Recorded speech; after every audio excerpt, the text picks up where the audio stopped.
Are you going to let Mom die just to save your precious credit score? My sister, Marion, hissed those words at me across the bank desk, shoving a brochure for a heart surgeon into my face. She was sobbing, shaking, telling me she had maxed out every credit card she owned. My husband, Silas, just stood next to her with his arms crossed, refusing to look me in the eye. I broke. I picked up the pen and signed my name next to the number. $120,000. As the ink dried, Marion dabbed her eyes with a tissue, and for a split second, I saw it. A tiny, cold smirk. I thought I was saving my mother. I didn't know I had just signed the contract for a war. My name is Clara. I am 30 years old, and for most of my adult life, my job title wasn't loan officer or wife or sister. It was the fixer. I was the one you called when the credit card was declined at dinner. I was the one who drove a 10-year-old sedan with a permanent dent in the bumper, because I couldn't justify the $500 to fix it. While my husband, Silas, leased a brand new sports car we definitely couldn't afford, because he needed to project success for a business that didn't exist. I ate leftovers out of Tupperware for lunch so I could cover Marion's minimum payments. I wore thrift store blazers to work so Marion could buy designer morning clothes. I accepted this role because I thought it was the price of admission for having a family. I thought that by signing that loan for $120,000, I was buying my mother a chance at life. But life doesn't work that way. Especially not in my family. 2 weeks after I signed those papers, my mother died. The surgery never happened. The specialist Marion had screamed about never even saw her. The doctors said her heart just gave out, exhausted by stress and age. The funeral was a theater production, and Marion was the star. She stood at the front of the chapel in a black silk dress that I knew cost $800 because I had paid off her visa bill the month before. She was beautiful in her grief, draped over the casket, wailing just loud enough to be heard in the back row but soft enough to be tragic.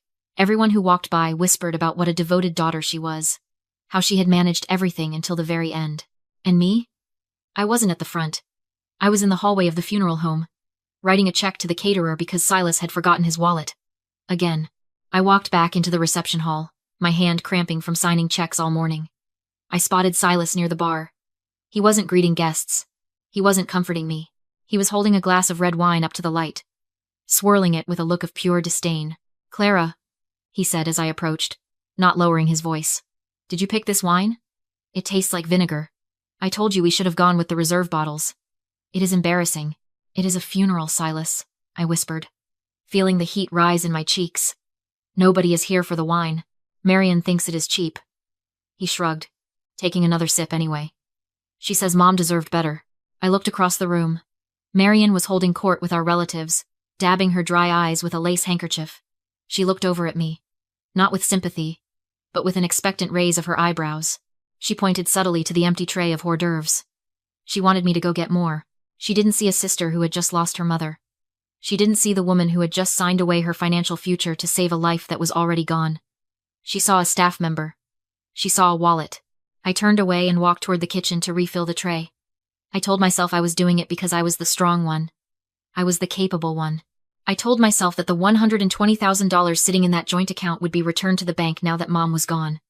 I thought the debt would be canceled, and we could just grieve. I didn't know then that the money was already gone.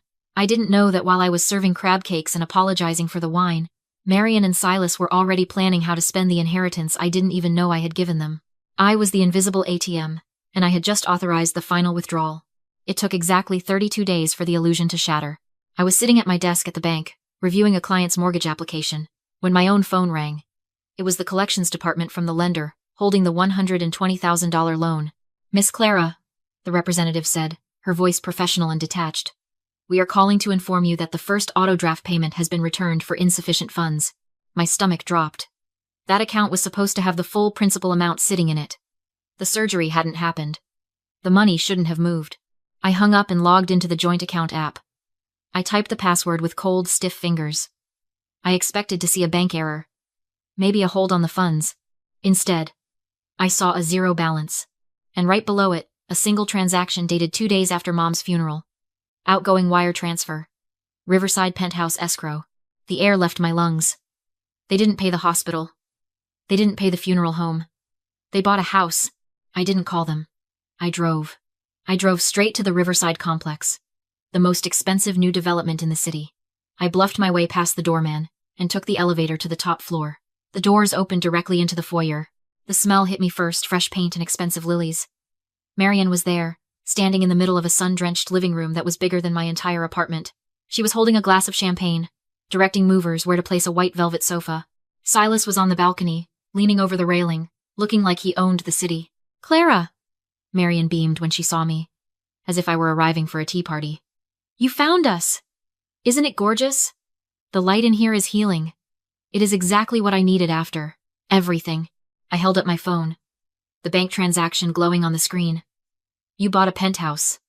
With the money for Mom's heart surgery." Marian's smile didn't falter. It just tightened at the corners. "Don't be dramatic, Clara. Mom is gone. Do you think she would want that money sitting in a bank account while her favorite daughter suffers in a cramped apartment? She wanted us to be happy. This is an investment. For the family. I signed that loan," I said, my voice shaking with a rage I had never let myself feel before. "I am the guarantor. That is my debt." Silas walked in from the balcony, sliding his arm around Marian's waist. He looked at me with a smirk that chilled my blood. "Read the paperwork, Clara. You signed as the guarantor. We are the primary borrowers, sure. But since we have no income, the liability falls to you. It is your debt now. We are just living in the asset." He laughed. A short, dismissive sound. And in that moment, staring at them, something inside me snapped. But it wasn't a loud snap. It was the quiet click of a lock turning. I looked at Marian, my sister, the golden child, and I finally understood the mechanism of the trap. This wasn't an accident. It wasn't just greed. It was a lifetime of conditioning. This is the trap of normalized cruelty. They had spent 30 years training me for this moment. Every time I paid a bill and they didn't say thank you, they were training me. Every time I apologized for their mistakes, I was training myself. They had weaponized the concept of family to bypass my logic. They knew that if they wrapped their greed in the language of love and emergency, "Mom is dying, we need to be happy," I would swallow the poison and thank them for the meal. They didn't just steal my money. They leveraged my own empathy against me. They gaslit me into believing that my boundaries were selfishness, and their exploitation was love. I looked at the white velvet sofa. I looked at the champagne. I looked at the sister who had used our mother's dying breath to upgrade her lifestyle. I didn't scream. I didn't throw a vase. I realized that screaming at people who have no conscience is like trying to describe color to the blind. It doesn't work. And it only exhausts you. "Okay," I said. The word hung in the air, heavy and final. Marian blinked, surprised by my sudden calm. "Okay?" she repeated. "Enjoy the view," I said. I turned around and walked back to the elevator. I rode it down to the lobby and walked out into the gray afternoon rain. I stood on the sidewalk, letting the water soak into my cheap blazer. I had $120,000 of debt, a ruined credit score, and no family left. They thought they had broken me. They thought I was walking away to cry. They didn't know that the Clara who walked into that elevator died on the ride down. The woman standing in the rain wasn't a sister anymore. She was a creditor, and she was going to collect every single cent. I disappeared. That was my first move. I blocked them on social media, changed my number, and traded my 2-bedroom rental for a 300-square-foot studio apartment above a noisy laundromat. It smelled like fabric softener and exhaust, but it cost half of what I was paying before. Every dollar I saved wasn't just savings. It was ammunition. To the outside world, I looked like a woman who had given up. I looked like the loser sister who had been crushed by debt and retreated into the shadows. But in the dark, I was sharpening my knives. I took a second job. I didn't go back to retail or food service. I got hired at a debt collection agency. I spent 8 hours a day at the bank and another 4 hours a night learning the brutal, unglamorous mechanics of asset recovery. I learned how to track hidden funds. I learned about garnishments. And most importantly, I learned about the legal power of a judgment lien. While Marian was posting photos of her penthouse views and hashtagging blessed life, I was building a case file on my kitchen table. The fraud was sloppy. Arrogant criminals usually are. I had the original hospital records proving Mom's life-saving surgery was actually a routine checkup covered by Medicare. I had the bank records showing the direct transfer from the joint account to the real estate escrow. It was embezzlement. Clear as day. But I didn't want to send them to jail. Jail wouldn't pay back my $120,000. I wanted my money. I filed a civil lawsuit against Marian for fraud and misappropriation of funds. But here is where I got smart. Here is where knowing your enemy is better than having a high-priced lawyer. Marian is paranoid. She has always been terrified of being seen as poor or struggling. To dodge the bills for her leased Mercedes and her maxed-out credit cards, she never updated her driver's license address. She kept her official address listed at Mom's old house, a house that was sitting empty, waiting for probate to clear. She did this so process servers and bill collectors would knock on the wrong door. I used her own evasion against her. I legally served the lawsuit papers to her official address of record mom's empty house. I knew she wouldn't check the mail. I knew she would assume any envelope sent there was just another overdue notice for a bill she ignored. On the day of the hearing, I stood in the courtroom wearing my best suit. The judge called the case. I was there. Marian was not. She was probably getting a massage or brunching with Silas, completely unaware that a gavel was banging down on her future.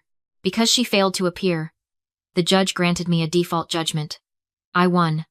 I was awarded the full principal of $120,000, plus interest, plus legal fees. I walked out of that courthouse with a piece of paper worth nearly $150,000. But I didn't call her. I didn't send a gloating text. I didn't send the sheriff to seize her car. That would have been satisfying for a moment. But it wasn't the kill shot.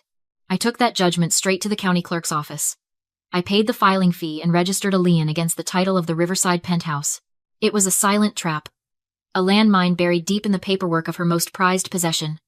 Now, she couldn't refinance. She couldn't take out another loan. And most importantly, she couldn't sell that apartment without paying me first. I went back to my tiny studio, ate a cup of instant noodles, and waited. I watched her Instagram stories, the parties, the new furniture, the champagne toasts. I watched them living the high life on my credit.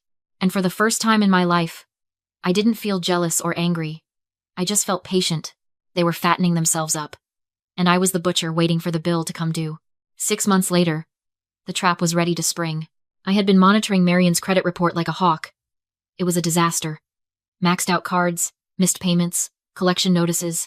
Silas had crashed the sports car, and insurance wouldn't cover it because he had let the policy lapse. They were drowning. The lifestyle they had stolen was expensive to maintain, and the well had run dry. I saw the signs before they even listed the property. Marian started posting about needing a change of scenery, and how the city energy was toxic. Silas posted about crypto investments in Bali. They were desperate for cash, and the only asset they had left was the penthouse. But I knew something they didn't. Because they had never hired a real estate agent too cheap to pay the commission they were trying to sell it for sale by owner. That meant no professional was looking at the title report. No one was warning them about the lien. I made my move. I couldn't approach them directly. If they knew it was me, they would run. So, I used a proxy. I asked a junior colleague from the collection agency, a sharp 22-year-old named David who looked like he belonged in a startup boardroom, to play the role. He contacted Marian, posing as the representative for an anonymous overseas investor, my LLC. "We are looking for luxury properties for a quick cash acquisition," David told her over the phone. I listened in on speaker, holding my breath. "My client is willing to offer $350,000. I heard Marian gasp. That was $50,000 over market value. It was the bait, and she swallowed it whole. "That sounds acceptable," she said, trying to sound bored but failing to hide the tremor in her voice. "But we would need to close quickly. We have international travel plans. We can close in 10 days, David assured her. "But there is one non-negotiable condition.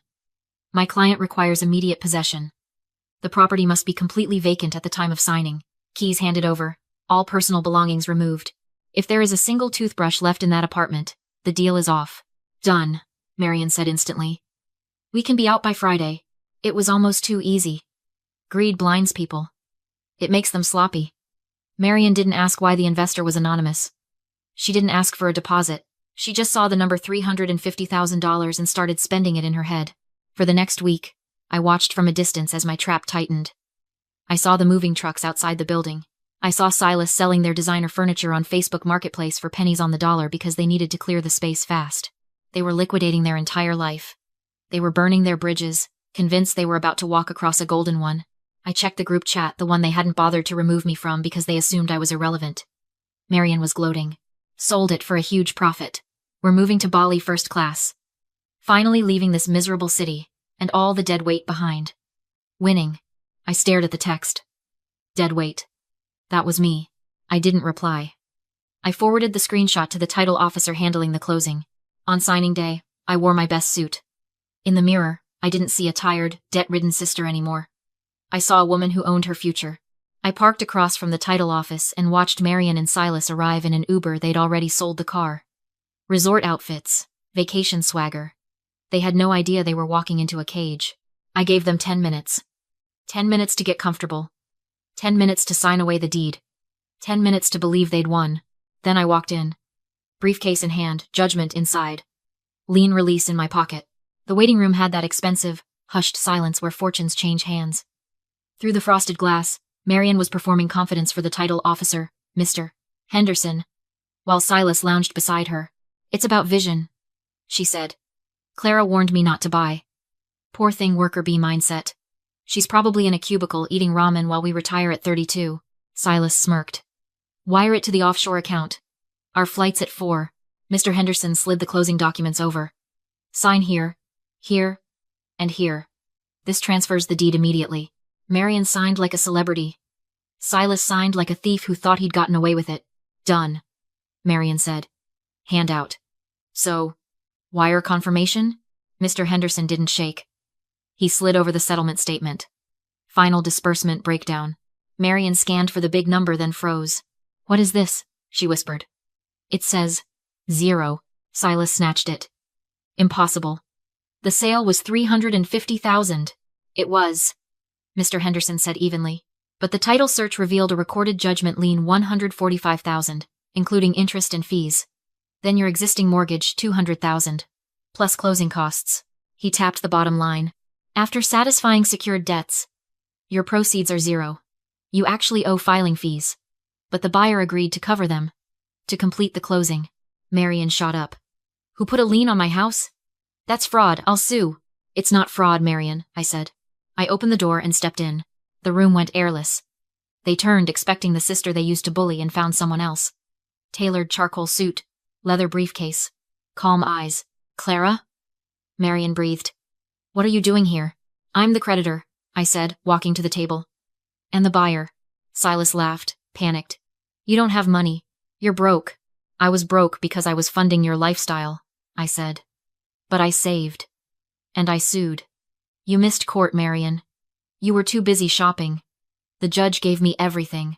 I laid the default judgment beside their zero balance statement. "I bought the debt," I said softly. "Then I formed the LLC that just bought this place. I didn't steal your home. You sold it to me, signed the deed, moved out, and used the profit to pay back what you stole from Mom's medical fund." That's when the illusion of power evaporated.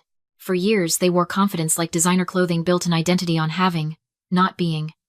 Now, without stolen money to prop them up, they weren't just broke. They were hollow. Marian's face drained.